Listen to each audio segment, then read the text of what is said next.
10 juta. Ya. Lalu kemudian saya penghasilan saya katakan 20 juta. Waktu itu beliau cerita ya, 20 juta angkanya. Penghasilan saya 20 juta. Lalu kemudian saya kredit mobil 8 juta. Kredit apa lagi itu saya lupa ya. Pokoknya sisa uangnya itu dari kredit mobil, kredit rumah, kredit Tupperware gitu ya. Cuman sisalah cuma 5 juta atau 7 juta. Maka ini tak cukup Ustazah untuk memenuhi kebutuhan hidup saya. Maka saya jawab, itu bukan orang miskin. Cuman kebetulan dia berhutang bukan untuk kebutuhan pokok. Dia tetap keluarkan zakat dalam angkat 20 juta. Jadi katanya orang berhutang tak wajib zakat. Hutang apa dulu? Kalau hutangnya Fortuner Pajero Sport tetap keluar zakat. Nauzubillah ya. Jangan berhutang seperti itu. Maka Bapak Ibu yang saya sayangi karena Allah, yang berhutang miskin itulah yang tidak kena keluar zakat. Bapak-bapak, ibu-ibu, emang kenapa Ustazah? Sebelum nanti kita masuk ke zakat emas, zakat tabungan. Emang kenapa Ustazah? Kami kalau tidak keluarkan zakat, emang kenapa? Emang kenapa kalau tak keluarkan zakat? Nah gini Bapak Ibu. Bapak-bapak, ibu-ibu yang saya sayangi karena Allah, kita itu sebenarnya tidak boleh menyimpan uang selagi masih ada orang miskin di sekitar kita. Itu syariat. Berdosa menabung selagi masih ada orang miskin. Kita pengen juga nabung. Oke, kata Allah, nabunglah, keluarkan zakat. Biar boleh nabung itu. Gitu maksudnya. Ya, kita tidak boleh kehidupan kita berlebih saat ada orang lain miskin. Pengen juga berlebih, boleh keluar zakat. Terus kenapa kalau zakat tidak kita keluarkan? Bapak Ibu yang saya sayangi karena Allah, saya bukan menakut-nakuti ya, tapi ini dalil ya, saya cuma sebagai penyampai saja ya, dalilnya dari Allah dan Rasulullah SAW. Problemnya gini Bapak Ibu, saya mengawali dari cerita. Ustazah, kata seorang bapak-bapak itu tak jauh ya, kerabat lah. Saya ini Ustazah, hidup masalah tidak ada, uang cukup, tapi anak saya bandel saja. Saya masukkan pesantren kabur. Saya ajak dia baca Quran, tak mau. Bandel saja. 1 kata saya, 10 kata dia. 2 kata saya, 100 kata dia. Enggak kata saya, iya kata dia. Iya saya bilang, enggak kata dia. Bandel saja. Padahal saya ini udah baik betul saja sebagai orang tua. Biasanya saya tanya itu, Bapak Ibu sholat? Sholat saja. Puasa? Puasa saja. Pernah bertengkar depan anak? Kalau saat bertengkar tak pernah saja. Dengan orang tua baik, sudah kami umrohkan orang tua kami saja. Dengan tetangga baik, tak ada masalah saja. Ya. Lalu kemudian sedekah lancar saja. Zakat bayar enggak? Itu yang terlupa saja. Jadi kalau terlupa dia bayar zakat itu, misalnya dalam 10 juta, wajib zakat 2,5%. Berarti 250.000. 250.000 ini kita tahan-tahan nih, tak kita keluarkan ini, 250.000. Lalu pergilah kita sama anak cucu kita belikanlah daging ayam. Silakan ini nak dimakan. Efeknya apa? Efeknya berbahaya. Kalau anak sudah makan makanan yang haram, lahum qulubun la yafqahuna biha, hatinya akan menjadi tertutup mendengarkan kebaikan. Walahum a'yunun la yubsiruna biha, matanya tertutup pula melihat kebaikan. Walahum adhanun la yusma'una biha, telinganya juga tertutup mendengarkan kebaikan. Makanya jangan-jangan rumah tangga kita sakinah, tidak sakinah, ada harta orang lain yang kita makan.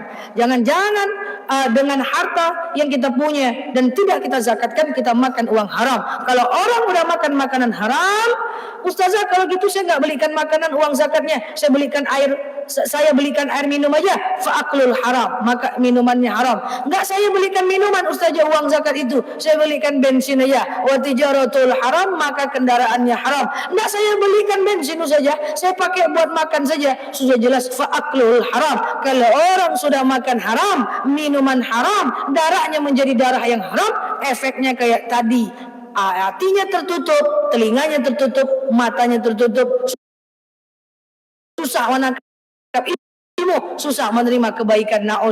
Nauzubillah. Maka saya sering bilang kepada jemaah, jangan sampai ada uang zakat itu di rumah kita. Keluarkan dari rumah kita. Dia tidak boleh ada di rumah kita. Keluarkan. Kita tak suka dengan dia, kita tak mau keluarkan. Karena kenapa? Itu akan membuat efek yang jelek buat diri kita dan orang lain. Maka ada orang-orang yang hidupnya tak tenang.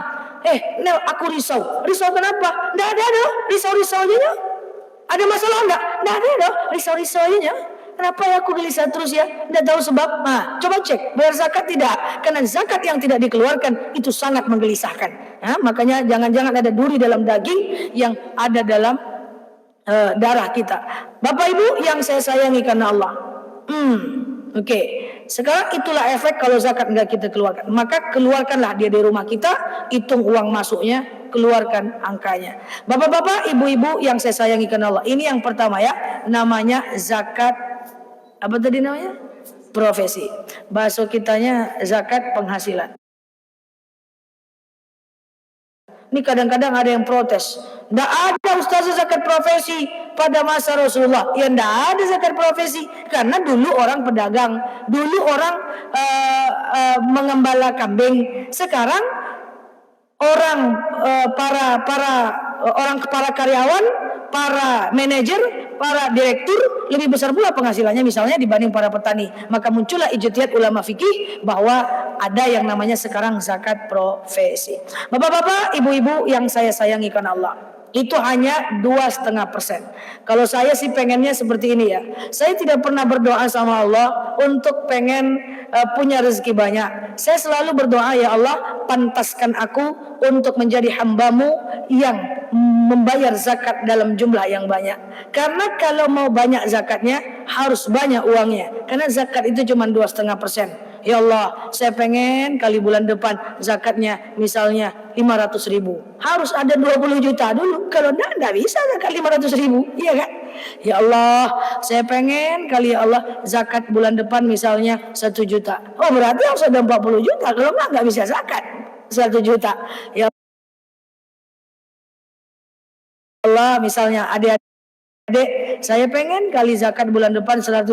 Berarti harus ada uang 4 juta. Kalau nggak ada 4 juta, nggak bisa zakat 100.000. Ya, nah, jadi orang semakin bengkak zakatnya, semakin bengkak berarti rezekinya. Maka niatkanlah hati, padatkan hati untuk menjadi hamba Allah yang banyak mengeluarkan zakat. Karena orang banyak zakat, banyak rezekinya. Masya Allah, tabarakallah. Yang kedua, ada namanya zakat emas. Nah, coba nanti nyampe rumah ya, tengok emas-emas yang di bawah bantal itu, yang di atas genteng itu, ya, tengok emas-emas yang di mana lah itu ya. Zakat emas ini ada nisabnya. Ya, zakat emas yaitu 85 gram atau ada yang menyebutkan 100 gram. Mau pilih yang mana? Terserah. Kalau ada dua pendapat, saya 100 gram aja ustazah. Boleh ya. Emas di kita, emas perhiasan dulu, itu satu emasnya berapa? Satu emasnya 2,5 gram. Berarti 40 emas itu 100 gram. Iya dong? 40 emas 100 gram. Emas cincin-cincin ibu itu kan satu emas adalah 2,5 gram. Berarti 40 emas adalah 100 gram. Maksudnya begini. Misalnya saya kumpul-kumpul emas nih, ini pura-puranya. Kumpul nabung, nabung gitu ya. Sampailah tanggal hari ini tanggal berapa nih ya? 19 ya. Sampailah tanggal 19 April 2023. Ini pura-puranya nih terkumpullah 40 emas. Ini pura-puranya nih. Nabung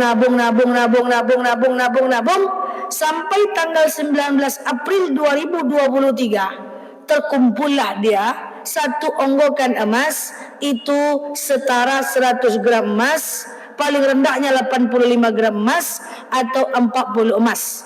Lebih gampangnya 40 emas saja lah. Oke? 19 April 2023 itu adalah nisabnya. Tapi tunggu dulu, tidak bisa langsung 40 langsung dizakatkan, itu tidak bisa. Ada haulnya adalah 1 tahun. Lalu emas perhiasan ini yang di telinga, yang di ikat pinggang gitu ya. Ada 10 emas di subang, 10 emas di tangan, 10 emas di kalung. Pokoknya sampailah dia 40 emas. Tak terjual dia sampai 19 April 2024. Masih setahun ya. Tak terjual dia sampai 19 April 2024, maka 20 April 2024 wajib zakat. Berapa? 2,5% ya? Ya, 2,5% berarti dalam 40 emas berapa? 1 emas. Iya dong? Coba 100 gram wajib zakat 2,5 gram, kan gitu kan? 2,5 gram berapa? 1 emas. Jadi daripada pening-pening kita gini aja lah. Kalau untuk di Pekanbaru ini kan kita beli emas perhiasan per emas 24 ya. Maka dalam 40 emas zakatkan 1 emas. Bahasa lainnya dalam 100 gram zakatkan 2,5 gram. Apakah nanti emasnya saya kasih ke fakir miskin? Atau nanti saya cek harga emas, saya ambil uang kantong saya, baru uangnya saya kasih fakir miskin? Atau emasnya saya jual, saya kasih fakir miskin? Atau misalnya emasnya saya jual, saya kasih fakir miskin, 1 orang, 2 orang, 3 orang, terserah. Yang penting keluarkan dengan jumlah yang sama. Apakah pakai ijab kabul? Ijab kabul itu sunnah dalam zakat mal. Jadi boleh ya, boleh tidak. Kalau tahu zakat, alhamdulillah. Makanya perlu tuh dicatat berapa jumlahnya. Karena kalau seandainya jumlahnya berlebih, misalnya dalam 4 juta itu adalah misalnya 100 udah emas ya. Misalnya dalam 1 emas, harga emas misalnya katakan 2.250.000, ini pura-puranya nih. Kita pengen genapkan jadi 2.300.000 aja deh. Maka nanti niat dalam hati udah harus berbeda. Niatnya adalah zakat dan sedekah, karena ada 50.000 porsi sedekah. Gitu ya? Paham Bapak Ibu ya? Nah, kecuali kalau mau zakat aja maka mesti dipas-paskan ukurannya. Karena zakat itu syarat dan ketentuan berlaku. Jelas waktunya, jelas ukurannya, jelas yang menerimanya. Bapak Ibu yang saya sayangi karena Allah,